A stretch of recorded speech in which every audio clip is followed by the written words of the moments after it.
Hi there, my name's Chris Robertson. I'm Executive Director Strategy and Policy at the Australian Health Practitioner Regulation Agency. I'm really pleased to be able to give you a virtual update on some of the work we're doing in Australia around regulation.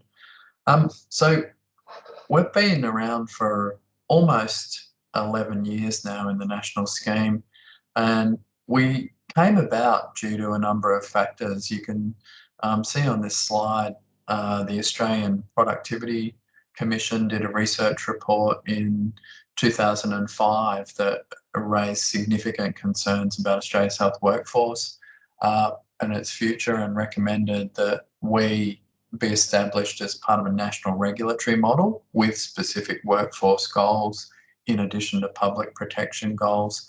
We also, perhaps much like Canada and the provinces that you have significant natural disasters at times that require movement of practitioners to be able to cover what's required.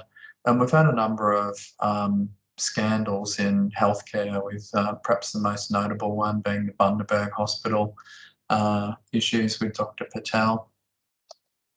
So the result of all of that work was Australian First Ministers and the Prime Minister agreeing in 2008 to establish a national regulation model, which Ahpra is the main coordinating body for, along with 15 national boards. You can see the objectives that we have: public protection, including workforce mobility, access to services, and a flexible and responsive workforce that is innovative.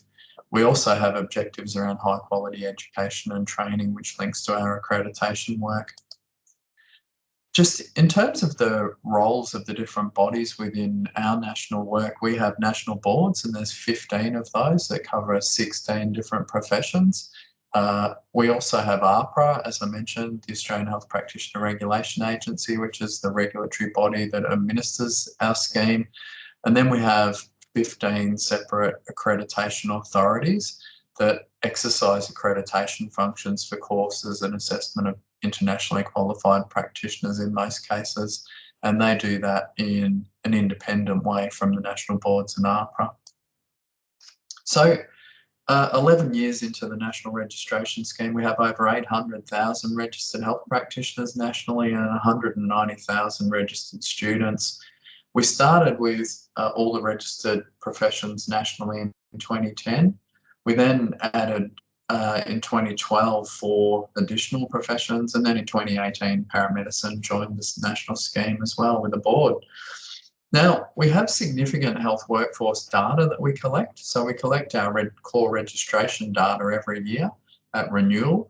And we also, in partnership with Australian governments, particularly the Commonwealth Department of Health, but all of the state and territory health departments additionally, we collect what's called the National Health Workforce Data Set.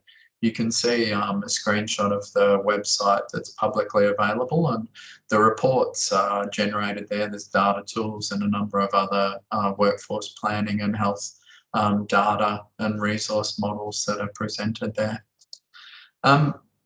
This is just an example of the start of one of the annual surveys that we provide to all registered health practitioners on renewal. So this is the medical survey from 2020. So there'll be an updated one done this year in 2021, along with the annual medical training survey, which goes to a subset of practitioners. There's also a national student survey that the Australian Medical Council works on. So that's data. Some of the data we generate, and it's generally from our annual report, what I'm about to show you. You can see here then we've got the spread of the different percentages of practitioners across national registration. The vast majority, nurses and midwives and medical practitioners, coming in second, right down to Aboriginal and Torres Strait Islander health practitioners that I'll come back to as the smallest profession in the scheme at the moment. You can see then our registration data. We've had growth each year, as you can see down the bottom of the slide, and then you can see the distribution across the country. Now, apologies for the significant amount of data here, but one of the benefits of the national scheme is we can see then year on year what by profession, by location, the change in the number of practitioners is, and we tend to have growth in all professions, in all locations nationally year on year. And we're very interested, in line with our goals around eliminating racism in healthcare, about how we can ensure that we increase the number of Aboriginal and Torres Strait Islander health practitioners, as well as the number of practitioners in every profession who identify as Aboriginal and Torres Strait Islander people. Unfortunately, that's still a very low number. Around 1% of total registered health practitioners identify, and that's against essentially a national landscape of about 3% of the Australian population who identify as Aboriginal and or Torres Strait Islander peoples. So a bit more data you can see around registration from our data on Aboriginal and Torres Strait Islander health practitioners, just to give you an example of how we can publish that data. This is all published online on our websites now. And the thing I'll just finish on is to say then, having national registration in place across the 16 different professions has been quite helpful for us in responding in Australia to our particular circumstances with COVID-19. So one of the initiatives we did was pull together 35,000 additional registered health practitioners. You can see the split by percentage there of that 35,000.